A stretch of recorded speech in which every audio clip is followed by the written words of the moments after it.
Halo, assalamualaikum warahmatullahi wabarakatuh, teman-teman seluruh Indonesia. Apa kabar? Kita upload kembali berita serta informasi terbaru mengenai seputar aplikasi pinjaman online bersama Pandora Channel.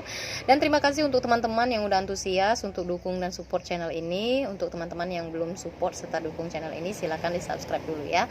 Terus untuk teman-teman yang mengalami kesulitan untuk bercerita ataupun sharing kepada orang-orang di sekitar, boleh ya kalian cek di description box setiap video saya cantumkan untuk nomor konsultasi.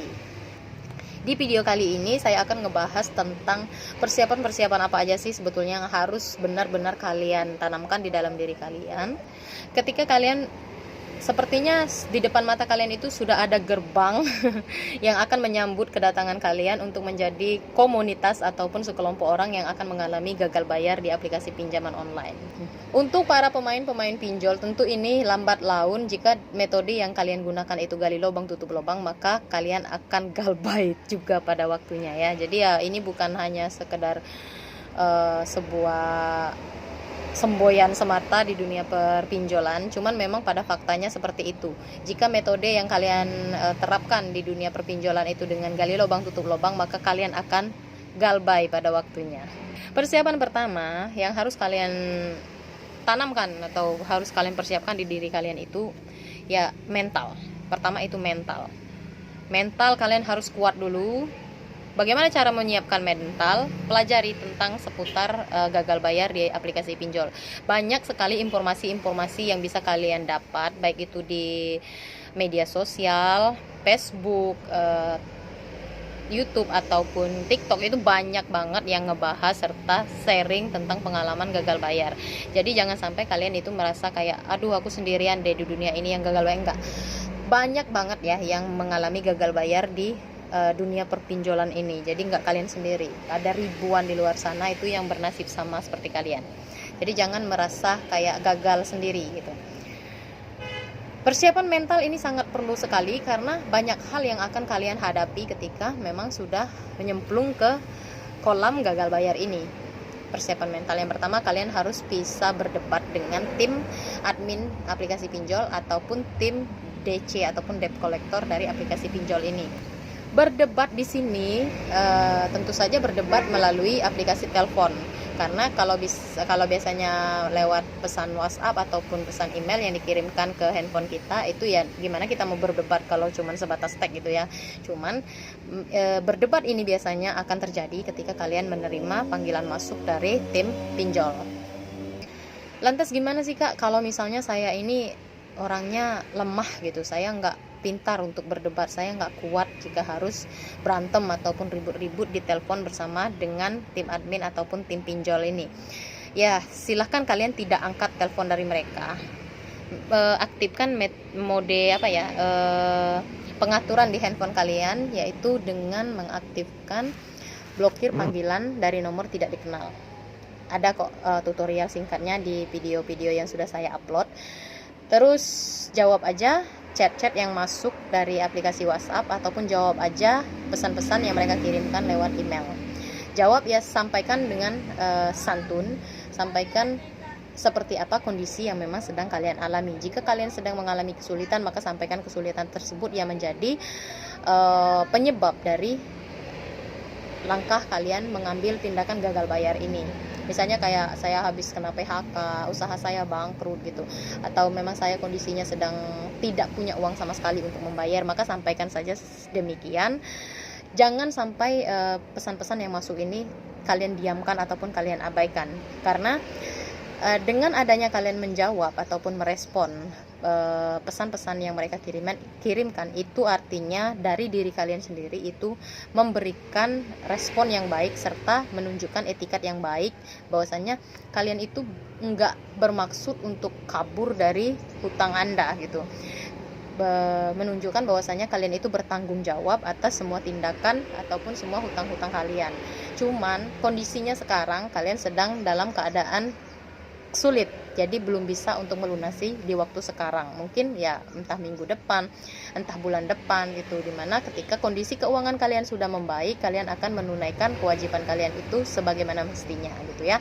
Jadi gunanya kita merespon semua pesan serta chat yang masuk dari tim pinjol itu di sana ya, bukan berarti kita harus ikut-ikutan merespon ngomong kasar atau apa, kecuali memang pesan-pesan yang disampaikan oleh tim pinjol ini ya sudah melewati batas, seperti kayak makian, sumpah serapah kayak gitu. Itu mending kalau menurut saya daripada kita membakar emosi sendiri, mending nggak usah dijawab aja deh, didiamin gitu.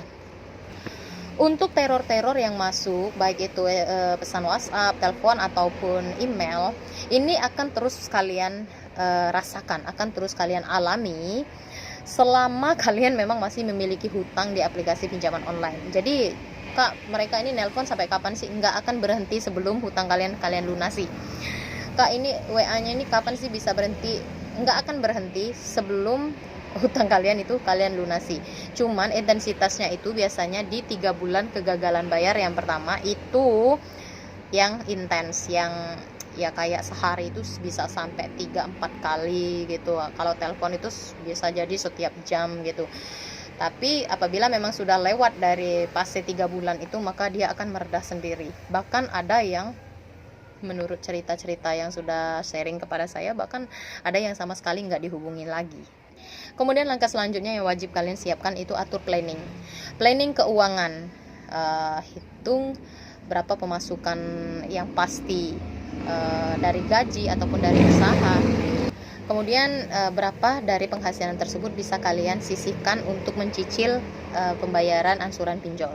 Dan ingat untuk teman-teman yang sedang mengalami gagal bayar, jangan membayar hutang pinjol dengan cara meminjam uang ke orang lain atau ke tempat lain. Itu sama aja dengan kalian menggali lubang baru untuk menutupi lubang yang lama.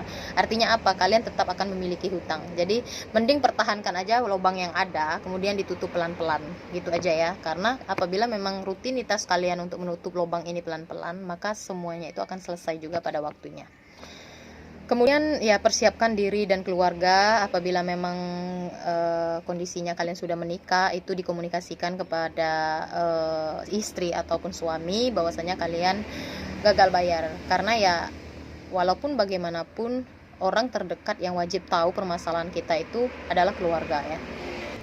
Jangan sampai keluarga akhirnya tahu kalian memiliki kasus di pinjaman online itu melalui tim DC ataupun melalui penyebaran data gitu. Itu lebih sakit lagi. Jadi lebih mending kalian membicarakan ini secara langsung kepada keluarga kalian.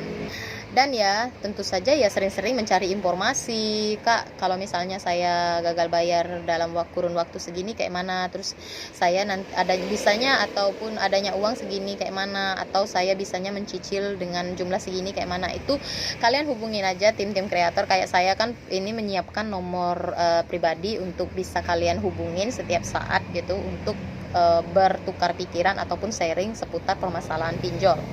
Nah, kalau misalnya dari langkah-langkah dari awal sampai sekarang ini tadi udah kalian lakukan, insya Allah ya mental kalian udah mulai bisa terkendali. Jangan kalang kabut, intinya jangan panik sendiri, jangan merasa putus asa, jangan terlalu stres, karena ya itu akan merugikan diri kalian sendiri. Jadi bukan hanya diri kalian yang akan dirugikan, malah akan merembet nantinya entah itu ke kerjaan, entah itu juga ke keluarga.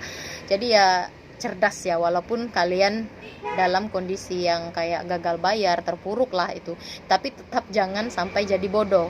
Tetap cerdas menghadapi situasi dan kondisi, karena kondisi yang ada sekarang itu merupakan memang apa ya, sudah merupakan resiko dari gagal bayar di aplikasi pinjol. Karena nggak ada ya ceritanya kita gagal bayar di aplikasi pinjol kemudian adem ayem, nggak ada ceritanya itu. Pasti kalian akan diteror dan ditekan oleh tim-tim admin atau tim DC dari aplikasi pinjol tersebut.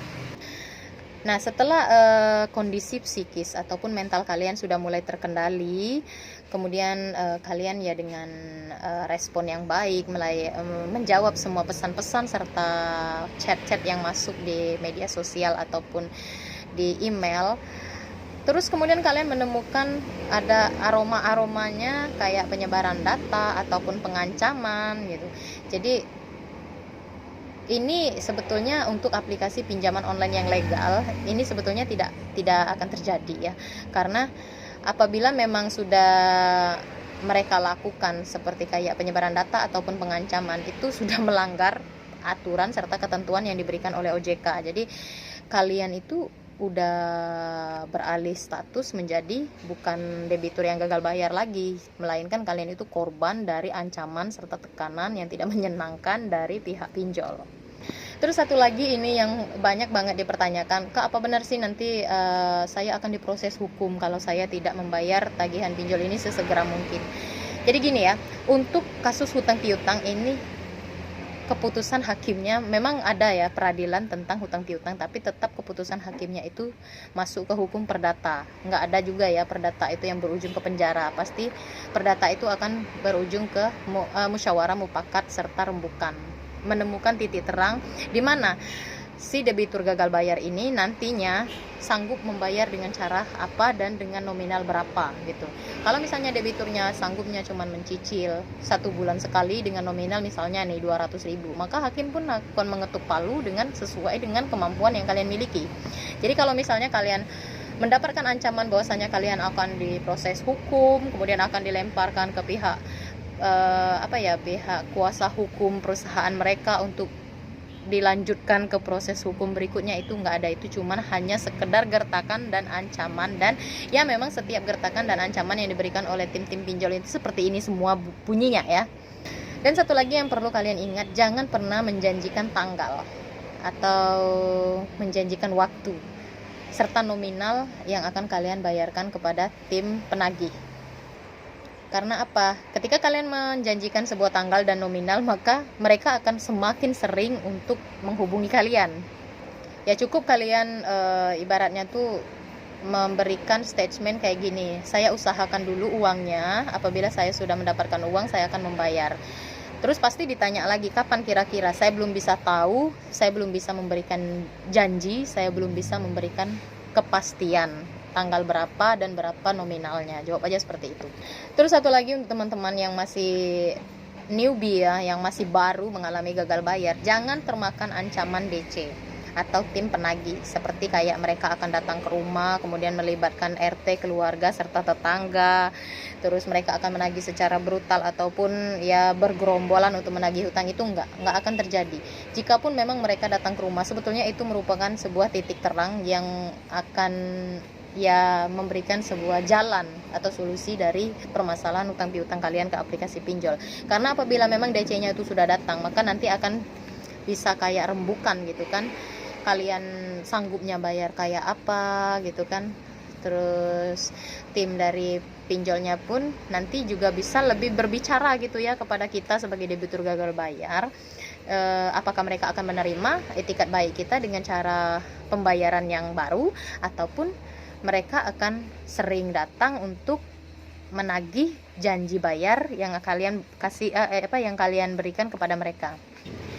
Dan apabila memang kondisinya tim DC ataupun tim penagih dari aplikasi pinjol, baik itu pinjol apapun ya teman-teman, baik itu Shopee Pay Later, Shopee Pinjam, apalagi ya yang hits banget ini Aku Laku, Kredit Pintar, Kredivo. Ketika mereka datang, kita kan nanti akan terjadi sebuah rembukan gitu. Maka sampaikan saja bahwasanya saya hanya sanggup mencicil berapa gitu, atau 100.000 gitu, anggaplah ya 100.000 per minggu gitu. Terus atau 200.000 per bulan. Sampaikan sesuai dengan kemampuan kalian. Jadi jangan mengada-ngada, saya sanggup kok bayar, jangan ya. Sesuai dengan kemampuan kalian, karena nanti juga akan mereka tagih itu kembali menagih ke kalian itu ya dengan nominal yang kalian janjikan ke mereka. Jadi ambil angka teraman sesuai dengan kondisi keuangan yang sedang ada di kantong kalian.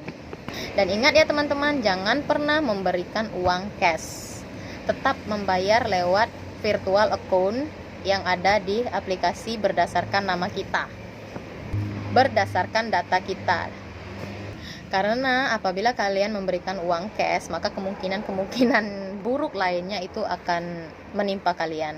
Ya seperti kayak uang pembayaran pinjol ini entah dilarikan oleh tim kolektornya, kan kita nggak tahu juga, karena kemungkinan buruk itu pasti sangat banyak sekali menunggu kalian apabila kalian memberikan pembayaran secara cash. Lantas gimana Kak kalau misalnya DC ini kayak maksa gitu, pokoknya bayar sekarang cash, ini kwitansinya, maka dengan tegas kalian harus menolak itu. Saya akan membayar secara mencicil dengan nominal misalnya 100.000 per minggu, tapi saya akan membayar lewat aplikasi, lewat virtual account yang ada di aplikasi akun saya, yang ada data saya gitu. Nah, jika kalian memang sudah menjalani semua proses-proses ini dilakukan secara rutin, maka pelan-pelan hutang pinjol kalian pasti akan lunas deh. Ya, tapi ya itu harus dijalani dan harus rutin. Tapi ya itu, kebanyakan yang gagal bayar ini udah kena mental duluan, udah dihantui ketakutan bahwa keparno-parnoan yang kayak membabi buta gitu. Kalian kayak yang sering sharing sama saya itu menyatakan, aduh Kak, aku takut sekali, takut banget, takut malu, takut dia maki-maki, takut dia bikin keributan gitu. Enggak kok, jangan takut berlebihan. Mereka tuh juga manusia, makan nasi juga, makannya 3 kali sehari juga. Mereka tuh juga itu kerja di aplikasi pinjol, dan memang udah kerjaannya mereka itu nagih ke kalian, jadi hadapin aja. Oke teman-teman, untuk yang masih berkecimpung di dunia gagal bayar pinjol, saya tetap dukung kalian semangat ya, bukan dukung untuk tidak melunasi hutang kalian, bukan ya. Tetap semangat, tetap lakukan yang terbaik. Ini juga banyak kok yang sharing-sharing sama saya yang menyatakan bahwasanya, Kak, sekarang aku udah bisa mencicil rutin. Kak, saya sudah bisa mencicil dari 1 bulan sekali, sekarang sudah bisa 2 minggu sekali. Dari 2 minggu sekali saya sekarang udah bisa setiap minggu sekali gitu. Itu sebuah kemajuan serta kabar yang menyenangkan, yang menggembirakan, sebuah upaya yang sangat luar biasa, yang dimana kalian berjuang benar-benar ingin terbebas dari hutang-hutang pinjol ini. Jadi tetap semangat ya, apalagi buat yang perempuan-perempuan ini saya support sekali, saya dukung sekali. Tetaplah sabar dan tawakal. Yang penting rutin aja, rutin kalian bayar, maka nanti juga pasti akan lunas. Untuk aplikasi-aplikasi pinjaman online yang legal, kalian jangan takut bunganya itu akan berkembang biak, karena aturan bunga dari OJK itu pun juga tidak boleh melebihi nominal pokok. Jadi kalau kalian itu punya hutang 2 juta di pinjol, bunga tertinggi ataupun bunga maksimal yang akan ada di tagihan kalian itu cuma 4 juta, jadi 2 kali lipat dari nilai pokoknya. Jadi nggak akan beranak pinak menjadi 8 juta, 10 juta dan seterusnya, enggak. Jadi jangan takut ya. Dan sudah ya, jadi risiko ya, kalau ya namanya kalian membayar secara mencicil, berarti kalian harus melunasi beserta bunga-bunganya. Tapi ada juga aplikasi pinjol yang menawarkan apabila kalian bisa melunasi dengan segera, kayak misalnya nih, Kak, bisa nggak lunasin tagihannya besok? Dengan cara kakak melunasi tagihan besok, maka semua tagihan akan kami anggap lunas. Ada loh yang kayak gitu, ada loh aplikasi yang seperti itu ya. Tapi ya itu tetap harus dibicarakan secara detail, secara jelas kepada tim DC-nya ataupun tim admin pinjol tersebut. Ada yang seperti itu. Jadi ya kalau memang kalian punya uang ibaratnya tuh yang mencukupi sejumlah tagihan yang mereka tawarkan, kemudian hutang kalian dianggap lunas, ya nggak apa-apa. Tapi kalau misalnya kalian hanya bisa mencicil kayak 100.000, 200.000 per minggu ataupun per 2 minggu bahkan per bulan, maka sudah menjadi risiko kalian harus membayar itu beserta bunganya ya. Jadi ya harus ada timbal balik juga lah ya teman-teman ya. Oke, tetap semangat ya, tetap berikhtiar, lakukan yang terbaik. Dan terima kasih banyak untuk teman-teman yang memang sudah nonton, udah rajin banget mantengin YouTube aku. Buat teman-teman yang baru gabung juga, jangan lupa tekan tanda loncengnya. Ketika saya mengupload video tentang pinjaman online yang terbaru, kalian akan mendapatkan notifikasi dari tim YouTube. Oke, see you next video, dan makasih buat yang udah nonton. Sampai jumpa di video berikutnya. Assalamualaikum warahmatullahi wabarakatuh.